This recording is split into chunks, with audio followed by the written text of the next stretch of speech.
Hi guys, നമ്മുടെ കല്യാണ video album കിട്ടിയ കേട്ടോ. അതും കൊണ്ടാണ് ഞാനും ജിത്തോണ്ണും കൂടി ഇന്ന് വീട്ടിലേക്ക് വന്നത്.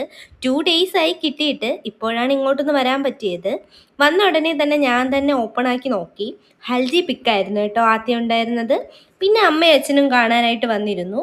അപ്പോഴാണ് ഓർത്തത് മെയിൻ ആളുടെ അടുത്തേക്ക് പോയില്ലല്ലോ എന്ന്. നേരെ ചക്കുവിൻ്റെ അടുത്തേക്ക് പോയി. ഇന്ന് പതിവ് പോലെ അധികം ബഹളമൊന്നും ഉണ്ടായിരുന്നില്ല. അവന് എന്നെക്കാളും കൂടുതൽ എൻ്റെ അനിയത്തിയോടാണ് കേട്ടോ ഇഷ്ടം. അവളുമായിട്ടാണ് കൂട്ട്. പിന്നെ കല്യാണ വീഡിയോ ഇട്ടു. ആദ്യം തന്നെ എൻ്റെ എൻട്രി ആയിരുന്നു. നമ്മൾ ഇഷ്ടത്തിലായിട്ട് 8 വർഷം ആകാൻ പോകുന്നു കേട്ടോ. ഒരു ഇൻ്റർ കാസ്റ്റ് മാരേജ് ആയിരുന്നു ഞങ്ങളുടേത്. ഒരുപാട് സ്വപ്നം കണ്ട് ഇത്രയും വർഷം കാത്തിരുന്ന ദിവസമായിരുന്നു. അതും നമ്മളെ വീട്ടുകാരുടെ കൂടെ ഇരുന്ന് കാണുമ്പോൾ ഒരു പ്രത്യേക ഫീൽ തന്നെയാണ്. ഈ സീൻ വരുമ്പോൾ എനിക്ക് എപ്പോഴും വിഷമം വരും കേട്ടോ. ലാസ്റ്റാണ് കേട്ടോ നമ്മൾ ഹൽദിയുടെ വീഡിയോ കണ്ടത്. ഫുൾ വീഡിയോ ചാനലിൽ ഉടനെ തന്നെ അപ്ലോഡ് ചെയ്യും കേട്ടോ. പിന്നെ ഫുഡൊക്കെ കഴിച്ച് ഞങ്ങൾ ഇറങ്ങി. ഇന്നത്തേക്ക് ഇത്രയേ ഉള്ളൂ. ബൈ.